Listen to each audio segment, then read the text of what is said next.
Okay, we got audio. We got John Pousette Dart on the phone again. We talked to you, what, in August of last year? I think it's roughly around there, yeah. Yeah, and so you're back March 1 in Sedgwick? Fir- First at the River Club Musical, yeah, huh? Wow. Uh, It's a nice room. It's a nice room, yeah. They're good guys down there. yeah, I hear everyone has fun down there. It's a good room, yeah.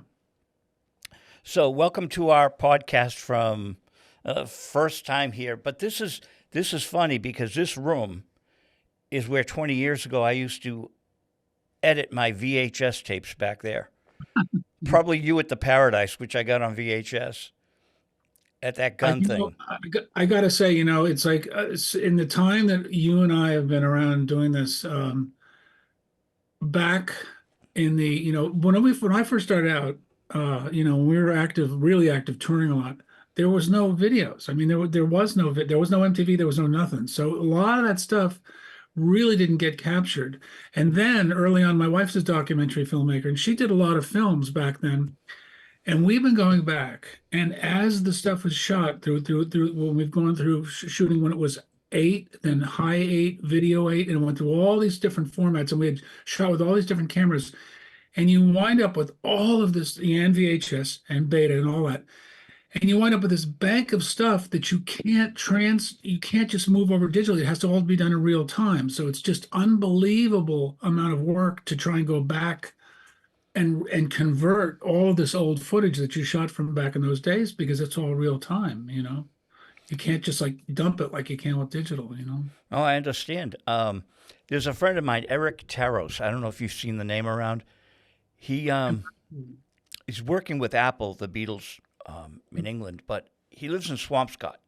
Mhm. So what Eric did was his parents wouldn't let him see the Beatles because he was too young. What, in Hmm. '66 with Bobby Ebb? Hmm. So he went out and found audio tapes and 8 millimeter film of the Beatles in Mhm. 64 and 66, and he's matched them together. Painstaking work, and it cost a fortune. And Yeah. I'm in his office watching Beatles videos that never existed. Wow, that's funny. It's So funny that his parents wouldn't let him watch it. they wouldn't let him go to the show in Revere at Suffolk Downs. That's funny. Well, so a 12-year-old denied going to see the Beatles, and he's a big Beatles fan, so he does radio shows and such. Anyways, and it opened him up to that, and then he worked with Peter Jackson on that Get Back movie, Sure, and then the one before it, 8 Days a Week, was his baby. sure, sure. So, but they were intrigued by what he did, and then they brought him on board doing some consulting or whatever. So, Mhm. can I ask about your wife and the documentary work, what she's Yeah, worked on? Dawn. My wife is an actress, and she's been doing documentary films for quite a while. The first one she did was so we have an interesting relationship because we were both married before and had children from our previous marriages, and we met. I met her at the old Lone Star in New York years ago, and we immediately kind of were attracted to each other. So we got together and we raised each other's kids, and so her son that I raised since he was a young kid, Wolf, was the captain of the U.S. Olympic water polo team for three Olympics. So we went through all the Olympics with him, and she shot that. Um, Starting out with the Atlanta Olympics, which we were at when the bomb went off, we were like right there. And she shot all this footage, and she made a film called Beneath the Surface, which was really kind of well received, and it's still out there. And then she went on to do the next film she did was uh, I was writing with a woman from Nashville named Jamie Kyle's an old friend of mine. We've been in co-writing for years, way back in Nashville. And I was to go down and had a session, a writing session with her in Nashville. And at the time that I went down, her mother just died from Alzheimer's, and Dawn's mother just died from Alzheimer's. So Dawn sent me down with all these notes that were just kind of on her mind at the time. And we wrote this song called Who I Am, which became a video on the record Anti-Gravity. And she did a documentary of that, which has been worked into festivals around the world and became a really well-known it got accepted in film festivals all around the world and won a lot of awards. So that became a piece that she did, and she's working on another one now, another one about Alzheimer's, simply because it's so present in so many people's lives.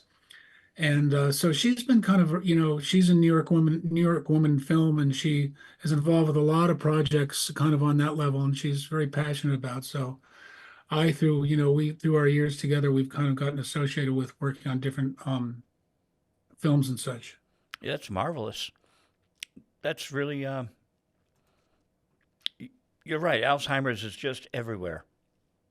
It's And just, part of our lives at this point. I mean, it's become something that's, I mean, I have a mother, my mother's 104 and she's still here, and she doesn't have exactly Alzheimer's, but she's, there's pockets of memory that come back. And, the thing that really made this film come to fruition is when her mother was in, at a place out in Bethlehem, PA called Trexler, this, house she was in with a lot of folks in, her age. And we used to go out there, and I would bring a guitar out, and when I would play and sing, people just all of a sudden came to, they just came alive, and so they would request songs. And the way the documentary started is one of the women requested, you said, "Do you know the song The Isle of Capri?" And I said, "Well, no, but I'll learn it." And I went back and I came back the next time and I learned the song. And we sat down with them, and Dawn filmed all this, and they said, "Do you know the Isle Green?" I said, "Yes, I learned it." So we sang the song, and then all of them joined in. The entire room of people sang the song "Isle of Capri." And as soon as the song finished, this woman said, "Do you know the Isle of Capri?" They didn't even know they just sang it, and we sang it again. And then we finished that time, and they said, "Do you know the Isle of Capri?" So I mean, this and that became, the film,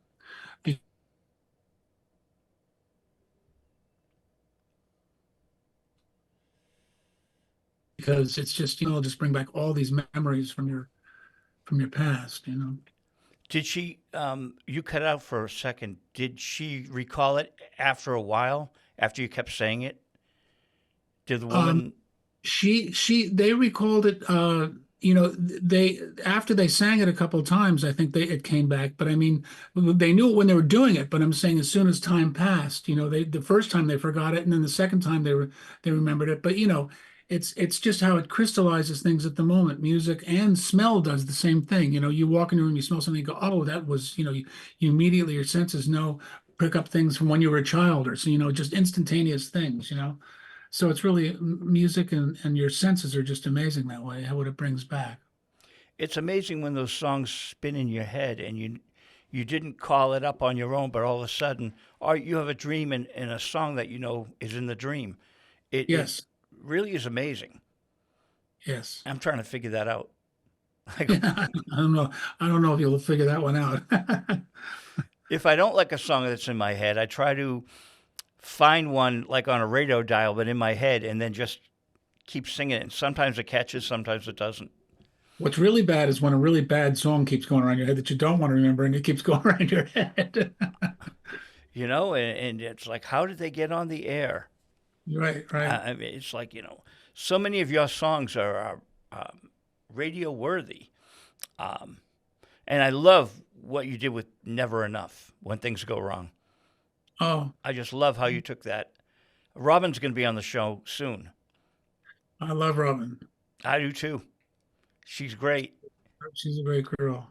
I mean, that band, they were like a Boston's Birds, but with a female vocalist. Yeah, that was all happening, they were going on at the same time when we were there, and they were always, Robin was always really great, and and Tim and all those guys were always a big favorite, and we had, I mean, there was a lot of mutual friends at that time hanging around. We all knew each other. A funny story about Tim. He was at a film screening, and I go to all these screenings. Do you know Ed Mhm. Simkus, the writer? I know his name. I don't think I know him personally, but I think I know who he is. Yeah. He's good friends with Tim. Now, Tim and I know each other, right? But we hadn't seen each other in maybe 30 years. And we're on Right. the bus with Ed, and we didn't realize it was each other. It Uh-huh. was, and then we figured it out at the end. It was pretty funny. Yeah. But Tim's a great, great drummer. He's a lovely guy. Well, there was a whole school of folks back then when we were in Boston.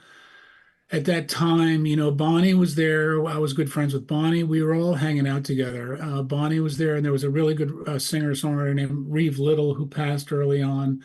And Peter Bell was a really good guitar player, still around. He was there.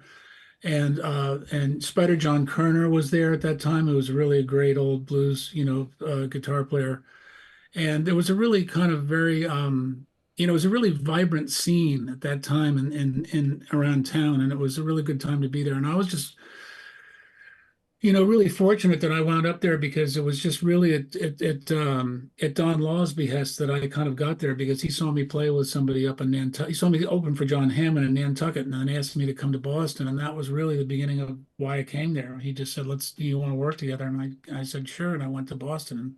And it just happened to be that was kind of, the scene in Boston at that time, which was really a very kind of fruitful and fortuitous time on the Boston music scene. You play with the great John Hammond. It's we I was I he was playing at a place called the Chicken Box, and a friend of mine said, "Why don't you get up and try and audition for him?" And I was, just a green kid, and I went up and played a few songs in front of him. And he said, "Why don't you stay on and open the next three nights?" And I opened for him at the Chicken Box, and then one of the nights, Don Law came by, and Don Law Senior, Don Law's father, and John Hammond Senior were talent scouts together at CBS. Right. So Don knew John, and he was at the show, and he asked me what I was doing after the show, and he said, why don't you come by Boston and we'll meet? And I went there, and and then he took me on as manager, and that was that. That's an amazing story. It was just one of those things that just fate. So back in the day, Wayne Wadhams had a hit with "Ding Dong, the Witch is Dead." He was in the Fifth Estate, and then he Yeah. built the Berkeley Studios. hmm But he had something called Studio B on Boylston Street, and he had an album out called Chef Salad. And then hmm Jack's put out Live at Jack's, so they were like kind of the first two compilations of Boston area music from like 74, 75, around that hmm time. Do you ever play Jack's? I lived right next door to Jack's. My first apartment was 888 Mass Ave, which was the building next to Jack's. Oh, that's So funny.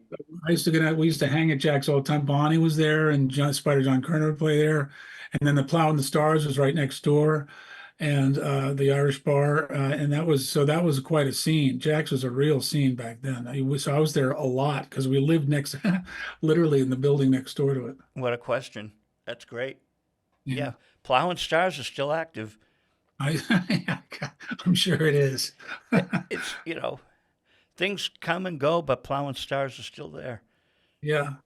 Yeah, well, there were some really great places back then. I had all these friends who used to who worked, in the restaurants there. And I mentioned to you earlier, there was a place called the No Name Restaurant down on the wharf, which was one of my favorite places to Oh, go. And loved it.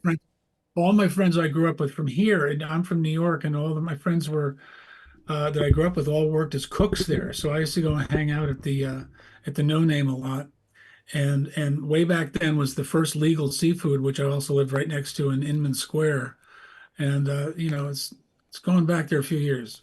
Roger Berkowitz, Yep. the owner, but you know who his brother is, right? I don't know if I know his Steve brother. Berkowitz. I don't think I knew. So I mean, Steve was the road manager for Willie Loco Alexander when Willie was on sure, sure, MCA, sure. and we put out a bootleg. Willie wanted a bootleg out. He was so upset with MCA, homogenizing his music. So Mhm. we put an ERS broadcast out, and I remember we were up there in New Hampshire, and Steve Berkowitz is there, and Willie's just flinging the albums after autograph. It was really funny. So Steve went on to be road manager for the Cars, but now he's at Sony New Steve has York. been around forever. He's great. Yeah. Oh, so you know him? Yeah, Yeah. Yeah. yeah. He worked with Michael Jackson, I think, and yeah, another one from our scene that it's interesting the people that are still here and the longevity and the history, which, I mean, this video is history. I feel like a documentarian talking to people about the days because I think it's important history. Well, it was a really, as I said, it was just it was a really ripe time in Boston. It just so happened that all these things were kind of converging at the same time. And Don had just come out of, Club 47, and he'd just, he was kind of ensconced in it. So I was, and kind of starting to work with Don, I kind of got ensconced deep in the scene because he was really kind of there at the beginning when all that was going on, and he was so instrumental in kind of the in the promotion scene. And so I was kind of very lucky to kind of, be in the thick of a lot of activity that was going on. So it was a really, really, I was fortunate time to arrive there. Do you have recordings from those days? We have a lot of old, really, I have like a wall of cassettes from when we used to go back there and rehearse. We used to rehearse this place called Perfect Crime Studios, which was an old Apple kind of cider factory in Watertown. And I have just tons of tapes. We used to go there and rehearse and record, and a lot of it, the recordings were were really good. And it was really just, and it was all live. It was all, we did it all live, and it was with the original band. And so I have a lot of great stuff from that was documented through there. It's never been it's never been released, just because some of it is released in the archives that I posted at my website. And the website that I have now is all being, I'm about to release a brand new website we're working on right now. But some of those archives are in there of recordings that we got there.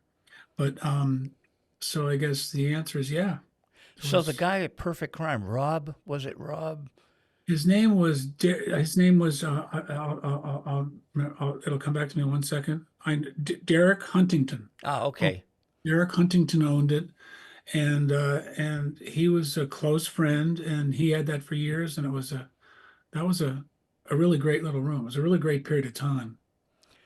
I think I remember that room because I remember Watertown, and maybe it changed hands when I got in there. It might have, because Derek passed quite a few years back, and he subsequently, left it, and I don't know where it went after it left his hands. That I don't. Yeah, I was in there December 1980. I remember because it was when John Lennon passed. We were in there that night Okay. recording a band called the Runes, Runes, and they're still Mhm. this interesting. The echo of the bands is on Facebook. So I see the band members, writing on Facebook, and it's just funny how years progress, but you can get these echoes. But I love your website. Well, I like the site is good, but the thing is, it was started a long time ago, so it's been like assembled from many pieces put together, and we're about to. I just met a wonderful young woman who I've been working for.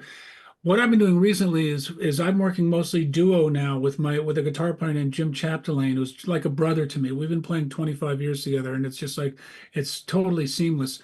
And so we're doing a lot of acoustic duo things just because it's really intimate and close, and it's really, people really respond to it. And we met a really wonderful young woman who was a friend of his daughter's, who's now helping to completely redesign a new site. So that's forthcoming, which I'm really excited about because she's doing some really great work. So, but we're trying to incorporate it all to make it very more, immediate. So it's real, it's like really fluid and simple and straightforward. So I'm working that's really important to me, to make things to have access very simply. Well, I like, of course, the archive section. Yeah, well, that'll stay. I'll probably be adding to that. The biggest obstacle to the archive is me, because it's a lot of work to go back. I mean, I literally have so much stuff that it's kind of daunting to even start, because once you open, it's like a Pandora's box once you start doing that. And it's just a whole mode that will just take up, you can take up a months just literally going through this stuff and doing it because it's so time intensive. So, someday I'll probably have more patience to kind of spend more time doing it, but I find it very daunting when you sit there and look at kind of, a couple of decades worth of audio, and it's just, and same thing with the video, when it comes down to kind of trying to get it in a format where you can release it now in the mediums that are there now where you can stream it. Yeah, it's labor intensive, and it brings back a lot. You go there and all of a sudden you're back in, a whole nother frame of mind. So do you back these up on hard drives? No, I don't. I do. I mean, I have some I have, but the bulk of the things that I have are on cassette, of course, because that was the prevalent medium Right. that everything wound up. I mean, back when I was with Capitol, when we were mailing stuff back and forth to each other with what are we going to cut and all this, we were all just passing around cassettes. And so, I mean, I still have stuff that I get from, from John Carter at Capitol. He'd send me a cassette. He'd go, "This is a hit." Well, he'd send me the, Wow. you know, John Carter, who wrote things are pretty blunt Strawberries. record labels. Huh? I'm sorry. I'm saying things were pretty blunt in the Oh, communication with record labels. John Carter wrote Incense and Peppermints. Yeah, he did. John Carter was a character like no other. I'm telling you, he was a real character to be around, and he was my responsive A&R man when I was with Capitol. Oh, wow. That's Yeah. legendary. Yeah, he was in Connecticut, I think. Well, the way we got signed was when we got signed, we had at that time we were trying to get, we had submitted to Arista and Columbia and Epic and Warner and all the different labels, and then there was a legendary record man named Al Corey, Oh, yeah. and sent the tapes to him, and he was from Boston, so he came to Boston. I think I don't think he really even knew who we were. He just wanted to come to Boston because it was his hometown, and he came to Boston. And Don invited him, and he came and he signed us. But he in that week he signed something like eight to ten acts. He signed us, Boyce and Hart, who wrote the Monkey stuff, Sure. and he signed a bunch of other acts. And then 2 weeks later, there was a power struggle at Capitol, and Al Zimmerman he was having a power struggle with Al Zimmerman. Al Zimmerman took over. He was fired, and he's the guy that signed us. And so, 3 weeks later, we're sitting out at the Brown Derby in Hollywood and Vine, Dawn and I, and we're sitting down with the guys from Capitol, and they're going, so who are you guys? And they just signed us, and they didn't even know who we were. Wow. Excuse my, I shouldn't have sworn. That's Sorry. all right. We'll bleep you out. Uh, Al Corey, I think, went on to manage Irene Cara. Yeah, well, Al was one of the real old school, that was the old school record guys. He was one of those really legendary guys, and at that time he was the president of Capitol when we were signed. I was going to New York quite a bit with Jimmy Miller, the Rolling Stones producer, Sure. back in the day. So Jimmy and I would go and shop our tapes, and he'd be stunned because he was A&R at Island, and Right. he brought Procol Harum's Whitest Shade of Pale to Chris Blackwell, Mm, mm, and Blackwell now he regrets passing on it because it was mm, such a mega hit. He says one of my big yeah. mistakes. So Jimmy and I are in New York. We're at Capitol Records. I won't say the A&R's guy's name. And he looks at us and he goes, "Joe, do you have any Willie Loco Alexander on you?" Well, I was Mm, Willie's manager. I had my mhm. briefcase. I just say, "Here." He goes, "I love him, but I can't sign him." And we walk out, and Jimmy's like, "I signed what I loved. These guys don't sign what they love." We went to 3 different record labels. They asked for Willie Loco stuff, but they wouldn't sign them. Well, listen, it was very hard to get signed back in those days. I mean, we got passed on by everybody. I mean, I remember, but we got it's there's so many strange, it's so kind of incestuous of what the record business used to be like. We got turned down by Arista, and then one day I was walking down the street and I ran into Bob Fiden, who was Clive Davis's left hand. He was the guy, he was his main assistant.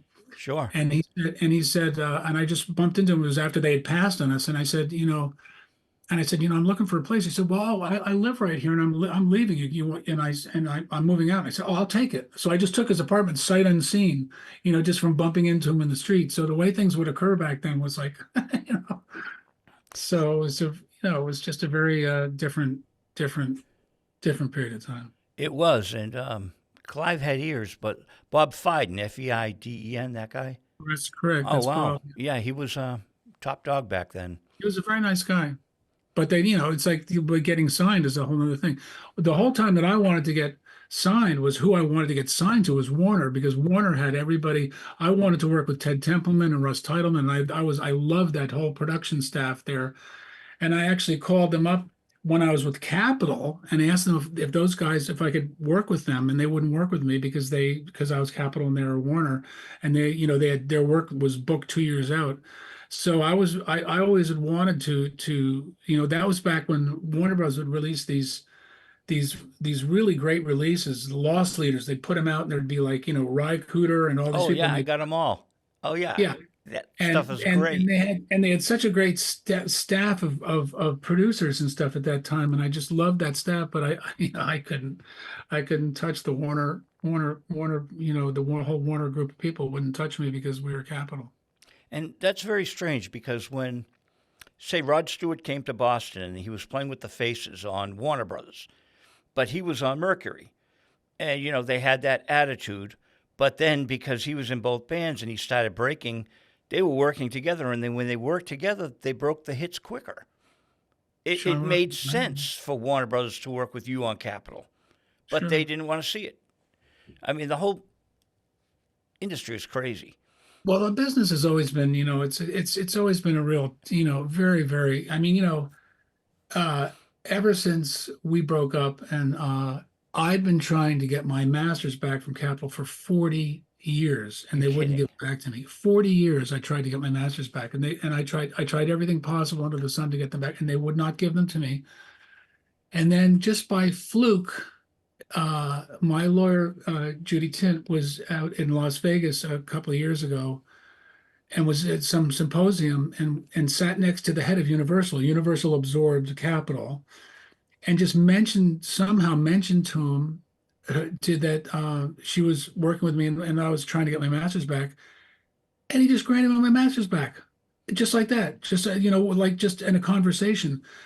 When I had been trying for 40 years to get it, so finally I got him back. But what we're doing is the reason I think that they were amenable to it is because we're going to go out and reissue the vinyl in high-end masters, limited run high-end masters with really beautiful packaging, high-end audiophile mastering, in conjunction with a label called Direct Grace Records. And Direct Grace Records rescues children sold into slavery worldwide. So it'll be for, not to as a commercial venture, but to do something worthwhile. And I think that made a big difference. That's amazing. Do they do half speed mastering? We're going to do limited, yeah, we're going to do, I happen to live right near Peekskill, which is a Master Disc and some other, and my friend Peter Letterman, who runs Soundsmith, have some of the really good lathes and direct, mastering facility here. And so they have done a lot of that. And I did some direct just disc recording with Peter, with a number of us, Bill Frisell and Doug Womble, and I did live recordings where you go in and the green light goes on and you cut the whole side of the side one, you stop, the red light goes off, and you turn over the vinyl and you record the whole second side. So we did some of those right down here. But we got the masters back from Capital, fortunately, and we're in the process of trying to reissue it now, but it's just, putting it all together. And then the pandemic hit, which slowed it down. So it's getting back there. That's great stuff. So, what format are the masters on? 16, That 8? we don't, they gave us the high res digital masters. They wouldn't give us the vinyl. They wouldn't give us the lacquers. They didn't give us the lacquers. They gave us the what do you call it? When it's crossed over. I forget what the word would be. But we have the highest res master digitally. But we're committing it back to disk. So it's going to be the same as if it was, but it's just not coming off a disk. Because the resolution is it's as high as it can get. 96K or something? I think it's above that. Wow. I think the masters that we have are I believe are 192. I'm not sure. Wow, which only a dog can hear. Yeah. So we've been something that, and then my friend, unfortunately, who I've been involved with doing this, got very, very ill. And so, it's just been this trying time between the pandemic and everybody and the COVID and everybody kind of getting hit with all these things that slowed the wheels down on the process, but we're slowly getting back to getting that done. So, this, Everything takes long. Everything takes longer than you want it to. of course, Now, when the releases come out, will they come out like in a box set, or will it be each CD I singly? think we're gonna issue them separately.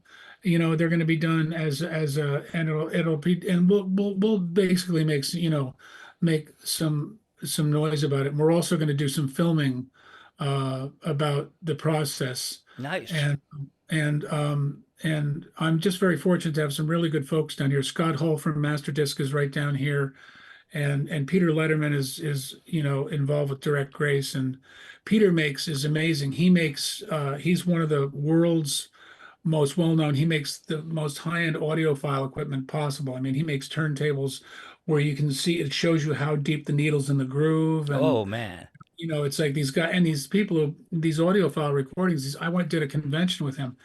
These people are crazy. They'll buy like one of these discs and they only take it out like once a year or take it to a special listening party, and then they put it back and then they don't play it. I mean, they're really it's a whole nother it's another world it on from is. it, Yeah.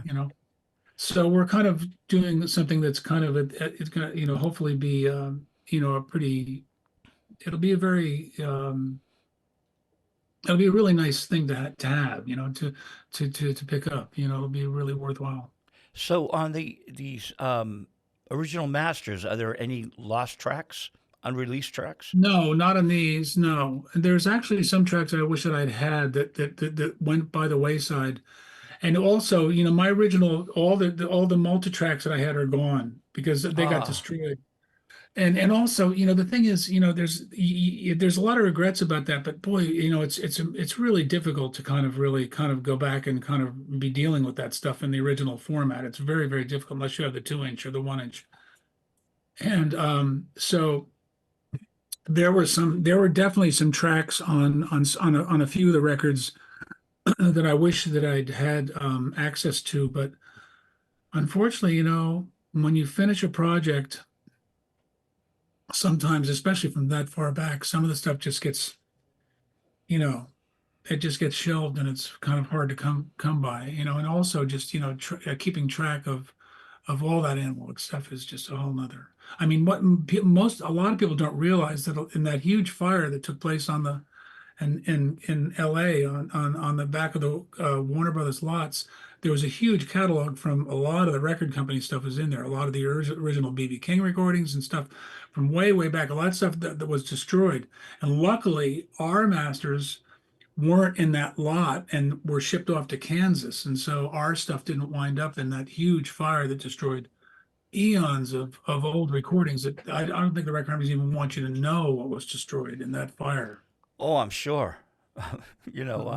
Iron Mountain has a lot of tapes from I forget which label, but they put them up at Iron Mountain, which is probably safer, to have them in these facilities. That's a whole nother animal. Yeah, I mean, keeping track of that stuff is it used to be back in the old days, a lot of the stuff was underneath in the Hollywood Tower, underneath in the Capitol and Vine, on Hollywood and Vine. There was underneath the parking lot, there was also one of the biggest reverb chambers. No, that was one of the most famous reverb chambers was in the parking lot underneath the tower. And there was a big storage facility there, but all that stuff has got, all moved around. It's all gone. And the original stuff at Capitol is no longer there, just Studio A is still there, but that's about it. But sometimes years later, you look back and say, that isn't as bad a mix as I thought it was.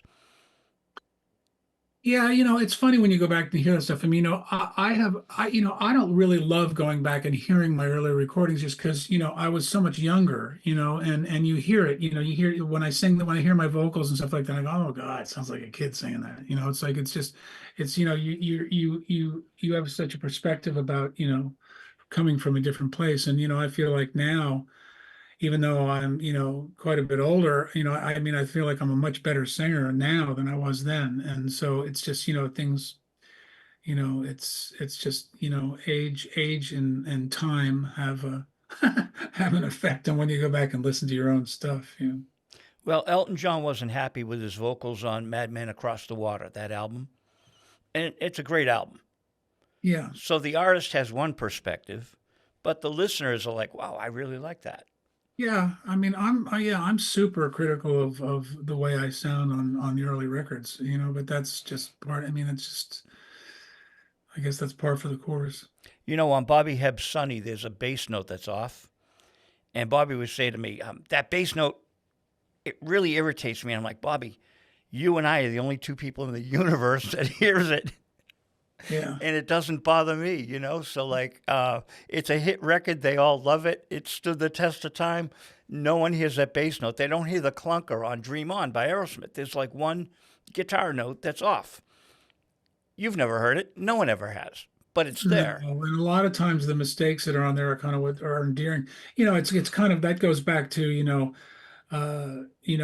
when you try, a lot of for a long time we were thinking about going back and recutting all the masters just because I couldn't get them back, which is a lot of people in Nashville have done that. They'll go back and recut their own masters. But the value in the masters a lot of is the people that have heard the song as it was there, and they don't really want to hear the different version. They want to hear what they heard back then. So, that's kind of case in point what you just said. People really get married to what they heard in the beginning. Did you know Little Walter from Little Walter's Time Machine? I didn't know him. I mean, I obviously knew who he was, but Yeah. I didn't know him. He became a great 50s mastering engineer. We lost him during COVID. He died on his birthday, January 16th. But Hmm. I work with his wife. Just texted her. She's off to a wedding, and it's interesting because he was such a good friend, and he would be a stickler for. He did the Oldies 103 catalog. Uh-huh. So if I heard a Little Eva Locomotion, which I love, right, and you Hmm. hear a different version, I'm like, yeah, but he would correct it to put the original version you heard on the radio. He did not want the outtakes out. It was just interesting his percept.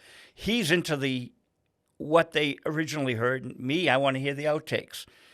He was the programmer at Oldies 103, so a lot of people didn't know that it was his collection that went on the air. I see. He was a stickler for her getting it that way. But Yeah. there's all these different nuances. I'm just glad that you're putting the stuff back out again this way. Well, it's taken a while, it's taking longer than I want, I'm trying to get it on track right now, but as I mentioned, the hardest thing is the people that we know. So many people I know have been having horrendous, medical things going on in their lives. And so it's just, we're trying to get past some of this stuff to get back in motion because time takes its toll, but we're getting there. We now have everything in our possession. So that's the good part. Yeah, Melanie was in Medford and I wanted to interview her, and now she's gone. And it's like, damn, you can't be everywhere at once, you know? But I love to talk about great records. And that was, she made some great records. Yeah. Well, one thing, the last you were mentioning albums, and the last record I did called Talk, I was very, it was a culmination of a lot of things that came together. When I first went to Nashville, when they first sent us down there, we had no idea what was going on. They signed us and they just said, "Okay, you're going to Nashville and you're going to work with Norbert Putnam." I went, "Oh, okay." And they sent us down to Nashville. And when I went down there, I walked in on the end of the Dobie Gray Drift Away sessions Wow. and they were just coming out finishing it. And Reggie Young was in there. Gene Eichelberger was the engineer. There was Steve Gibson and Reggie Young, who were both Reggie Young was one of my favorite guitar players growing up, and he was there. And I remember making a mental note when I first went there that someday I want to work with these guys. And so, you know, table turns many, many, many years later, there was a producer and a genius engineer, one of the great guys in music named Bill Vorndick in Nashville. And we became friends. And I asked him to produce the last record, and he came on board and he helped assemble kind of this really dream team of the best guys from Muscle Shoals in Memphis, including Reggie Young. And we did the record Talk. And since then, I did the last sessions with Reggie before he died. Bill just died. And Pete Huttlinger, who was also, I was managed by his wife at the time, was with the Finger Picker of the Year, like amazing guitar player. They've all passed. So I just feel like I was just blessed to get this record with these guys uh, before they were gone. And so that was that. So that record really meant a huge amount to me. And it was just an amazing, I really got to, we did it at Ronnie Millsap's old place. And it was just a dream. It was a dream. It was like, I was just so glad. And that was the last record I did. And then I put all this energy into it, and I signed it to Sony Red, and I really wanted, to get some exposure to it, and it just went right by. It was like nothing had even happened. It was just because the game had changed. It was like the whole book of promotion had changed to what it is now. And that's what really changed my perspective about, what? I'm gonna put stuff out when I get it. And I'm gonna just start putting it directly out to the fan base and listeners right away, as opposed to just kind of spending all this time, because you put all this work into it and it's gone, and there's so many tracks in there that I think are, mean the world to me, and it was kind of invisible. And so, it's hard, it's really hard when you put a lot of effort into something, and then, it doesn't kind of achieve what you want it to. Yeah, today is John Lennon's Instant Karma. He wrote a song and wanted it out right away. It took 7 days, but that's what that whole thing was about, instant karma and instant song. Oh yeah, I know. Right where I live here, and right where I live in Rockland County, where I grew up in Suffern. May Pang is a good friend of mine, and May, he was literally, they used to hang out at the diner right up in Suffern. He was with May that whole time I was there. And May's out she did a film on him. She's going around the country now doing a film about her time with Lennon. She was with him when Yoko kind of farmed him out when they were having problems, and May was very close, lived with him for 2 years, and then really helped him unite with Julian. She helped him create a relationship with Julian, who Yoko had kind of, dissed. And so May was really instrumental with kind of helping rebuild that relationship. And this was right down the road from where I grew up. I didn't even know they were there at the time when they were just hanging out to get out of the city. It was up in Mount Ivy, right where I grew up, Suffern, New York. So May Pang worked with Eric Taros, the guy in Swamp Scott that worked with Peter Jackson. Eric is a fundamental piece of that movie, which is marvelous. Have you seen it? Which one? The May Pang movie. Yeah, I've seen it many times. I used to go. Played her. May is a very close friend. I used to go out and play. She'd have parties every year, Memorial Day, and we'd go up and play, do jams. I have these live jams at her house like every year. So I've known May for a long, long time. I saw all the preliminary stuff before the movie got released because she was working on that forever, Yeah. and she spent a lot of time. And it's a really good film. She did a great job on it. Well, it gives me the insight as a Lennon fan on his solo years because I love that solo stuff, but I didn't know much about it.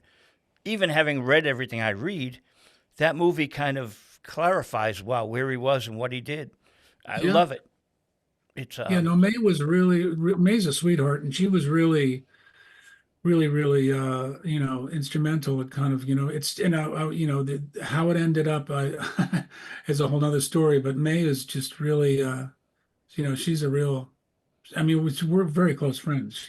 I mean, she's very close friends with my wife. Because they've both been filmmakers, and they're both, revolve around that world. And they both love film, and she's a sweetheart. oh yeah, and it's a great. I urge everyone to go see that film, free It's a great because we're film. on public access. We have to go see it for free, but it's Yeah, out there, it's and a great film. Yeah. it's really tremendous. That's wow. There's a lot of musical people up in your area. You're in Hudson or so around there. I'm in the Hudson Valley. I grew up in Suffern, which is in Rockland County, but just north of New York. And but I moved further north up near the Bear Mountain Bridge, and near a town near Cold Spring. It's called Cold Spring, and I love it here. It's like it's just, I can be in the city if I need to be in the city pretty quickly, and the train line runs right in. And it's close by. My family is in the city. My mother's is 104. She's in the city, and my God sister's bless in her. my Wow, my mother, 104. my sister is also down. She's an artist, and she's in Soho. So my whole family's been, based in New York our whole lives. And so even when I went when I left when I was in Boston, I was there for 10 years. And then, when the band broke up, I stayed there for a little bit longer, but then I finally and I lived all over Boston. I mean, I lived in, Cambridge, and then I lived up in Rockport for years. That's where I had my son when he was first born. I was in Rockport. And then I came back to New York. But this area, there's a lot of, between here and then Woodstock and the whole Hudson Valley, there's a lot of musicians, around, and so I'm very fond of this area. Yeah, Bobby Hebb and David Robertson, the drummer from the Cars, they were in Rockport. But Gloucester now has just like a whole plethora of musical I people. loved it up there, and I still love it up there. I have a lot of friends still there. One of the really great guitar players, luthiers, Ken Parker's there. He made the Parker guitars, which is that's what enabled Joni Mitchell had a terrible time with playing live because she had all these alternate tunings, and Ken hooked her up with his Parker guitar with a VG8 so she could use alternate tunings on one instrument. And she that was like a real blessing for her because the she was able to do all these alternate tunings with just using this very light guitar and not have to kind of be spending her time because she said she went through a whole time when she had a hard time touring because she would literally do, and I learned, which I can relate to because I did the same thing. I didn't know when I started out the guitars are supposed to be in a particular tuning. So I used to write in a lot of open tunings. And eventually I had to kind of draw it in and get down to, I brought it down to now where I use like regular tuning and then open G and then open C sometimes, but I keep it to those two tunings. Otherwise, you spend your life tuning your guitar. And I don't have a tech to, Jackson and all the, these guys, they have these techs that are with them and they have like 25 guitars and they just hand them guitars. Well, I don't have that luxury. I go out and I'm carrying like two guitars and I got to make it work. And I don't want to tune in front of the audience the whole time. But it's pretty much a trio now. It's what the focus right now is, yeah, duo trio. It's really we're doing on the River Club date on March 1st. Paul Sokolow is joining us for trio, and Paul is amazing. He's played with like all of the most brilliant Brazilian artists. He's played with David Byrne as well, and many people. He's a brilliant bass player, and we've known each other way back from the Boston days. And so it's going to be a trio. And I've come back to kind of the more intimate setting of duo trio simply because I love playing as a band and I love to get up there and rock. But what happens is when you're in a band setting, it pushes the audience further away. It's like it's another dynamic. And as soon as you come down to like bringing the songs where they started, kind of in this acoustic environment, people you find the whole audience just comes really up close and you get into this very kind of personal vulnerable place where you really have an exchange going on. And so I've been really enjoying that, and also that's kind of where all the songs start. That's how all the things that I write really come in that setting, and so it kind of brings the songs to the place where it's very much a give and take. I saw Carla Bonoff and Livingston Living Taylor, Yeah, Liv's been out with Carla, yeah. and in December at the City Winery. And Yeah, I interviewed Liv, of course, through John Lappin and Carla Bonoff, and I love them both, right? yeah, they're both great. I saw Liv in the 70s opening for Jethro Tull, of all people. Yeah. But that's Don, right? Don Law. Yeah, well, Don managed Liv and I. That's so when Right. I first went to Don, he was managing Liv and he managed me and Liv. And he was also at the time managing Jay Giles, kind of, but they were going through some changes. And then he was helping Jay Giles, but he didn't officially manage them. And he worked with Peter. But and then it got to where he was just handling me and Liv, and he had Joe Perry for a little while. Right. But he was really just concentrating on me and Liv. And Livingston is just speaks for himself. Livingston is great, and I worked with him and all the Taylors. I worked with James and Liv and Alex And and Kate. Kate I for love Kate. all through the '70s. I did a lot of dates with all of them. Wow. I was going to talk to you about all the people you did dates with, but I want to tell you the story. So, like, Liv walks by me 3 times, Mhm. and I'm like, I should say hi to the guy. 4th time he walks, I grab him. I'm the guy who interviewed you. He goes, oh, cool, and we're talking. Carolyn, who's been in my band 50 years now, we're the only two that survived the band, right? I brought her with me, and she goes to Liv, you sang at my grammar school. They had a thing with Liv Taylor, and she was one of the students. It's kind of funny. But it's just, like you said, it's great to be in that intimate atmosphere. And I love what they did. Carla and Liv came out together and started playing. Then he leaves her and she's alone. And then he comes out alone. And they do this wild thing where it's not Carla opening for Liv. It's a combo. Well, they're both great. I mean, yeah, it's and Liv is a great performer. I mean, he's a consummate performer, and Liv's really good at what he does, and Carla's really talented. I mean, she's always been really great. So that's a great combo. You've played with so many people over the years. The list is staggering. Um, any anecdotes are fun, or maybe a concert you saw with someone that you opened for, and it was just something you remember? There's so many bizarre memories. There were so many from that in that period of time. It's hard to describe to younger people at that time what it was like back then, because back then the laws, the rules hadn't been written at that point within the record business, within the music business. And when you go to these huge shows, it was before alcohol and drugs were banned. I mean, people would come to shows and they would be lit. They would be lit by the time the show started. And I mean, there were some shows that some things went on that you could not believe. I remember we were opening for Yes and Gary Wright at a place called Wow. Roosevelt Stadium in New Wow. Jersey. And the people had been coming in all day and they were blitzed by the time we went on. And there were people throwing firecrackers and stuff on the stage. There were people throwing M80s on the stage, like having fun. Like that was their idea of fun, throwing this shit at the stage. And we were in the middle of a song and I didn't see it, but Troy saw it. Something just kind of out of the corner of my eye came by, and Troy, my bass player, just stepped aside, and I watched it go by, and I finished the song, and I looked back, and somebody had thrown an apple, and it went right through the back of my guitar and split my guitar wide open behind me. Whoa. And I didn't know until the song ended because I was going to go back and pick up that guitar, and I turned around and I went, okay. And I said, I'm done. And I walked off Wow. because I went, I don't need that. And I remember sitting there having, John Scher, the promoter, had a big fight with me and said, get back on the stage, and was ordering back. And I said, you go back on the stage. I'm not going back out there. But, there was a lot of stuff that went on that you just kind of couldn't believe because it was like the Wild West. I once saw a show. Don did the Who at the Garden, and I was off to the on the side of the stage.